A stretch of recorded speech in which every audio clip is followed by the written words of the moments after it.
오늘 시간에는 하나님의 뜻대로 하는 근심이라는 제목으로 하나님 말씀 증거하도록 하겠습니다. 우리가 예배 시간에 불렀던 찬송가 369장 죄짐 맡은 우리 구주는 조셉 스크라이브슨이 작곡을 했습니다. 조셉은 1820년에 북아일랜드에서 태어났습니다. 조셉은 육군 대학을 마치고 이제 장교로 복무할 것을 소망을 했지만 건강 문제 때문에 그 꿈을 포기해야만 했습니다. 1843년에 조셉이 23살이 되었을 때에 사랑하는 여인을 만나게 됩니다. 그리고 결혼을 준비하게 됩니다. 그런데 결혼식 몇 시간 전에 신부가 말을 타고 벤 브릿지를 건너다가 그 말에서 낙마를 하게 되고 강에 빠지게 됩니다. 그리고 익사를 하게 되는 큰 사건을 겪습니다. 사랑하는 여인, 그리고 몇 시간 후면 결혼해서 아내가 될 그 여인을 그 결혼식 몇 시간 전에 이룬 그 슬픔이 얼마나 크겠습니까? 결국 조셉은 3년 뒤에 1846년에 너무 이제 괴롭고 삶이 힘드니까 이민을 결심하게 됩니다. 그래서 북아일랜드에서 캐나다로 이제 이민을 가게 됩니다. 하지만 캐나다로 이민 갔던 그 삶은 쉽지가 않았습니다. 정말 고생하면서 이민 생활을 해야만 했습니다. 그리고 그곳에서 이제 다시 자기가 사랑하는 여인을 만나게 됩니다. 조셉은 그 당시에 아일랜드와 그 영국의 국교였던 성공회를 믿지를 않았습니다. 그리고 플리머스 형제단이라고 하는 개신교 신앙을 믿고 있었습니다. 그리고 이제 그 아내 될 그 여인이 이제 침례를 받게 되었는데 하필이면 또 추운 겨울날에 그 침례를 받게 되었습니다. 그래서 물속에 들어갔다가 침례를 받고 나왔던 그 아내가 될 그 여인이 그만 폐렴에 걸리게 됩니다. 그리고 결국에는 그 폐렴으로 인해서 또 그 여인도 세상을 떠나게 됩니다. 사랑하는 여인을 2번이나 죽음으로 잃어버렸던 조셉은 그 슬픔을 달랠 수가 없었습니다. 그리고 그 일로 인해서 앞으로는 자기가 결혼을 하지 않겠다 생각을 하고 평생을 독신으로 살아가게 됩니다. 조셉은 플리머스 형제단에서 이제 신앙적인 열심을 가지고서 여러 가지 봉사와 헌신의 삶을 살아가게 됩니다. 일하는 노동자들이 일 끝나고 찾아오는 선술집에 찾아가서 그 노동자들에게 복음을 전하기 시작을 합니다. 그리고 집이 없었던 또 길거리에서 생활을 했던 이 노숙자들을 또 찾아가 가지고 또 헌신을 하게 됩니다. 조셉이 나중에 시인으로도 이제 활동을 하게 되는데 어머니가 병으로 위독하시다는 소식을 듣게 됩니다.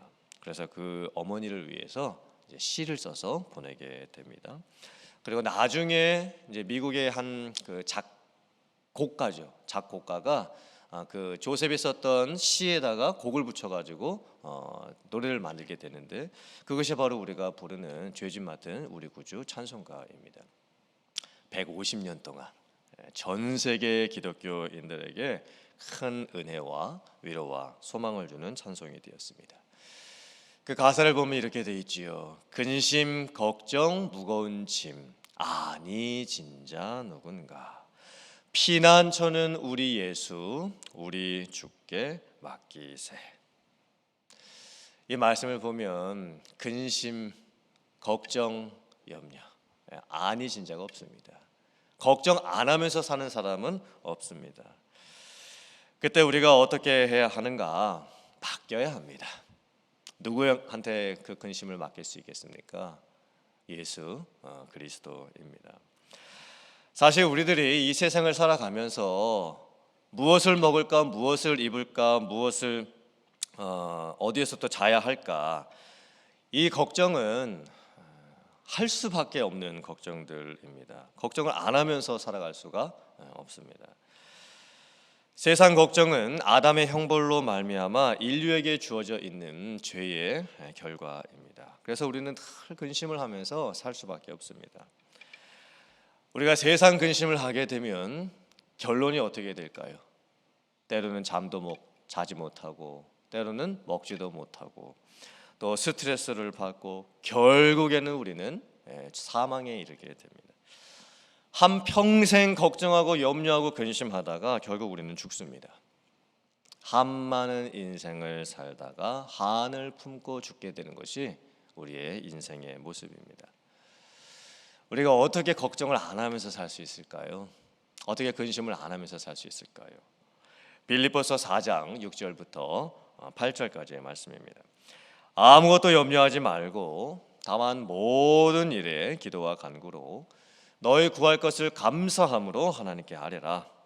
그리하면 모든 지각에 뛰어난 하나님의 평강이 그리스도 예수 안에서 너희 마음과 생각을 지키시리라. 아멘.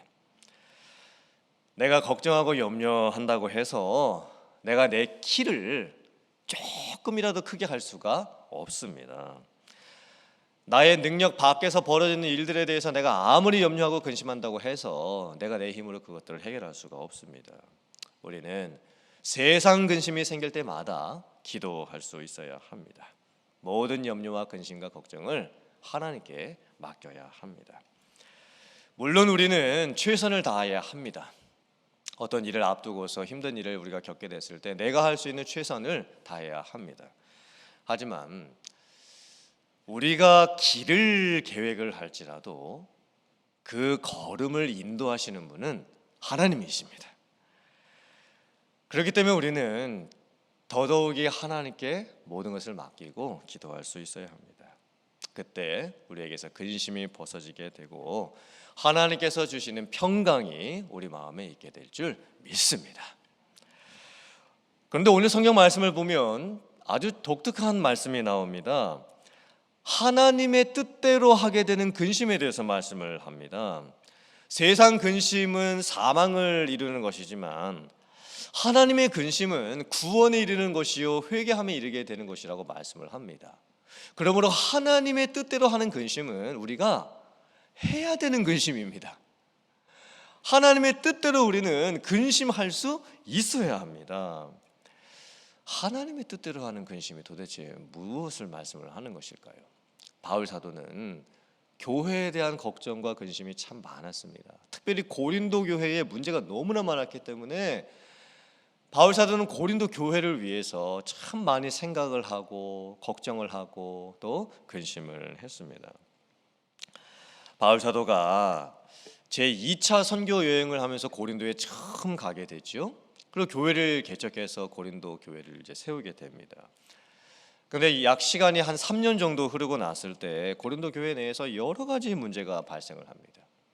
바울 사도가 이제 제3차 선교 여행을 떠나면서 에베소에 머물게 됐는데 거기서 고린도 전서를 써서 보내게 됩니다. 고린도 전서를 써서 보냈는데도 교회 문제가 해결이 되지가 않습니다. 그래서 이번에는 바울이 직접 갑니다. 에베소에서 고린도까지 직접 가서 성도님들을 만나고 또 권면을 하게 됩니다. 그래도 문제가 해결이 되지가 않습니다. 바울 사도가 다시 에베소로 돌아와 가지고 눈물의 편지를 다시 써서 보냅니다. 고린도전서 써서 보냈고 직접 가 보았고 그래도 문제가 해결이 안 되니까 이번에는 눈물의 편지를 써서 다시 한번 보내게 됩니다. 그런데도 문제 해결이 되지가 않습니다. 계속 이 바울 사도 마음 가운데에 교회를 향한 걱정과 염려가 참 많이 있었습니다. 그리고 눈물의 편지를 써서 보냈을 때는 아주 강한 책망의 어조로 써서 보냈습니다. 그래서 바울 사도가 또 걱정하는 거예요. 내가 이 편지를 너무나 강하게 써서 보내서 혹시나 이 고린도 교회 성도들이 시험에 들지는 않았을까? 내가 좀 더 다독거리는 좋은 말로 부드러운 말로 써서 편지를 보내야 됐던 것은 아니었을까? 그렇게 또 걱정까지 하게 되는 거예요. 또 바울 사도는 고린도 교회 문제들로 인해서 본인도 여러 가지 낙심 가운데 있었습니다. 사실 선교하면서 먹지도 못하고 자지도 못하고 입지도 못하고 환난 당하고 핍박 당하고 고생하는 것 그것은 큰 문제가 아니었습니다. 바울 사도에게. 오히려 바울 사도는 교회가 은혜 가운데 말씀과 기도 가운데 잘 세워졌으면 좋겠는데 건강하게 성장해 갔으면 좋겠는데 고린도 교회에서 들리는 소식마다 교회가 문제가 생겼다, 힘들다, 어렵다 이런 소식만 들으니 바울 사도가 교회를 향한 염려와 걱정과 근심이 너무나 많았던 것입니다. 그런데 오늘 말씀을 보면 이제 그 결과가 아름답게 잘 마무리되는 소식이 나옵니다. 바울 사도가 그 눈물의 편지를 써가지고 누구 편에 보냈냐면 디도 편에 보냈습니다. 디도에게 이 편지를 써서 갖다 줘라라고 보냈던 거예요. 그리고 바울 사도 이제 선교를 계속하다가 에베소에서 출발해서 이제 마게도냐까지 가게 됩니다. 그리고 그 마게도냐에서 디도가 눈물의 편지를 써서 가지고 가서 이제 전해줬고 그 결과를 가지고 다시 와서 이 마게도냐에서 다시 만나게 됩니다. 디도가 좋은 소식을 가지고 왔습니다. 여러분 성경 6절과 7절 말씀 같이 한번 보시고 읽어보겠습니다. 6절 7절 말씀 자 같이 읽어보겠습니다. 시작. 그러나 낙심한 자들을 위로하시는 하나님이 디도가 옴으로 우리를 위로하셨으니 그가 온 것뿐 아니요 오직 그가 너희에게서 받은 그 위로로 위로하고 너희의 사모함과 애통함과 나를 위하여 열심 있는 것을 우리에게 보고함으로 나를 더욱 기쁘게 하였느니라. 아멘. 바울 사도가 하나님의 뜻대로 했던 근심은 고린도 교회에 대한 염려였습니다. 고린도 교회 성도님들을 향한 영적인 관심, 또 안타까움, 또 눈물이었습니다. 바울 사도가 하나님의 뜻대로 했던 그 근심은 나중에 위로로 바뀝니다. 감사로 바뀝니다. 그리고 기쁨으로 바뀌게 됩니다. 고린도 교회의 성도들도 하나님의 뜻대로 근심을 하게 되었습니다. 바울 사도가 몇 번씩 고린도 교회를 방문해 주고 또 진심 어린 그런 편지까지 써서 보내주었을 때에 바울 사도가 여러분들 하나님을 잘 믿으셔야 됩니다. 여러분들의 교회 안에서 생겼던 그 문제들을 여러분들이 잘 해결하실 수 있어야 합니다 라고 사랑의 권면과 또 눈물의 책망을 이렇게 해주었을 때 고린도 교회 성도들도 처음에는 바울 사도의 그 말을 잘 듣고 싶지 않아 했습니다. 잘 안 들었습니다. 왜냐하면 사람들은 본성 자체가 누가 자기의 단점을 지적하고 다른 사람이 자기가 고쳐야 될 것을 말을 해주고 또 뭐 이렇게 해야 됩니다, 저렇게 해야 됩니다 이렇게 가르쳐 줄 때 솔직히는 그것을 좋아하는 사람들이 별로 없습니다. 자기가 잘못하고 있음에도 불구하고 자기가 고쳐야 될 문제가 있음에도 불구하고 그것을 누군가가 얘기해 줌에도 불구하고 사람들은 처음에 그것을 잘 귀담아 듣지도 않습니다. 그래서 고린도 교회 성도들도 하나님의 뜻대로 근심하게 되는 거죠.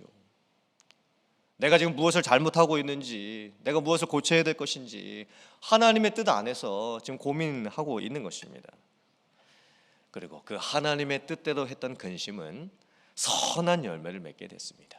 고린도 교회 성도님들이 회개함에 이르게 되고 또 구원에 이르는 열매가 맺어지게 되었던 것입니다. 하나님의 뜻대로 했던 그 근심이 고린도 교회 성도들을 얼마나 변화시켰을까요? 그들로 하여금 간절하게 하고 변증하게 하고 분하게 하고, 여기서 분하게 되었다는 것은 뭐 화를 냈다는 그런 뜻이 아니고 고린도 교회 안에 있었던 거짓 선지자들, 교사들과 교회를 어지럽혔던 여러 가지 이단 사상들에 대해서 의로운 화를 낼 수 있게 되었던 겁니다. 또 얼마나 두려워하게 하며, 이 두려움도 뭐 무서워했다라는 뜻이 아니라 바울 사도가 편지해 주면서 하나님의 심판과 책망을 이야기를 해줬을 때 그 하나님 앞에서 두려워하고 떨었던 것입니다. 또 얼마나 사모하게 하고 얼마나 열심을 갖게 하고 또 얼마나 자기 자신들을 깨끗하게 해 주었는지, 이런 선한 모습을 고린도 교회 성도들이 가지게 되었던 것입니다.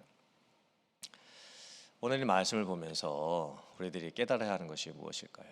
우리는 세상 근심을 하지 말아야 합니다. 세상 근심은 하나님께 맡기고 기도해야 합니다. 그런데 우리는 하나님의 뜻대로 하는 근심은 해야 합니다.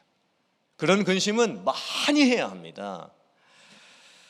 사실 우리가 믿음이 연약한 성도님들을 섬기고 또 우리가 교회에서 여러 가지 직분을 맡아서 섬길 때에 우리에게 근심이 생길 수가 있습니다. 왜냐하면 내가 섬기시는 그 분들을 볼 때 내가 아무리 그분들을 도와드리고 아무리 말씀을 가르쳐 드리고 아무리 기도를 해 드려도 도무지 그분들이 변화해가는 모습이 보이지 않을 수가 있습니다. 그리고 심지어 제가 그렇게 마음을 다해서 연락도 해주고 전화도 해주고 뭐 찾아가서 뭐 말씀도 나눠주고 선물까지 뭐 갖다주고 했는데도 그분이 제 마음을 알아주지도 못하고 오히려 제가 오해를 받을 수도 있습니다. 그런 경우가 실제로 생기게 됩니다. 또 교회를 하다가 보면 여러 가지 시험에 들게 되죠. 내가 뭐 이렇게까지 정말 교회를 뭐 섬게 되는 건가? 뭐 이런 뭐 시험이 들게 되는 경우도 참 많이 있습니다. 근심이 되지요. 하지만 그렇게 하나님의 뜻대로 하는 근심은 나중에 다 해결이 됩니다. 처음에는 근심하고 염려하고 걱정하고 뭐 오해받기도 하고 시험 들기도 하지만 그렇게 하나님의 뜻대로 하는 근심은 나중에 다 선한 열매로 바뀌게 됩니다.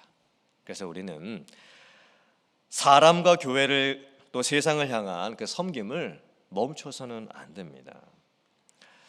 또 내가 누군가에게 정말 이 사랑의 권면을 해주게 되었을 때 오히려 그 관계가 조금 서먹해지는 경우도 생기게 됩니다.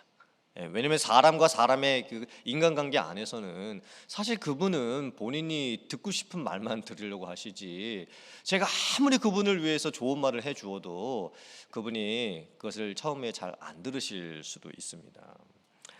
하지만 우리가 그렇게 사랑에 진심 어린 그런 기도하는 마음으로 해주었던 그 영적인 충고들은 저도 하나님의 뜻대로 근심하게 되고 그분도 하나님의 뜻대로 근심하게 되면서 나중에는 그 근심을 통해서 분명히 그분이 변화되게 될 것입니다. 그러므로 여러분들께서 사람을 섬기시다가 혹이나 좀 어려워진 그 관계 때문에 너무 낙심하지 마시길 바랍니다. 분명히 그 관계는 하나님께서 회복을 해 주십니다. 오늘 이 말씀을 통해서 우리들이 은혜 받고 이제 결단하기를 원합니다. 그리고 하나님의 뜻대로 하는 그 근심을 통해서 좋은 결과와 또 선한 열매를 맺어가시는 여러분들 다 되실 수 있기를 주님의 이름으로 축원합니다. 아멘.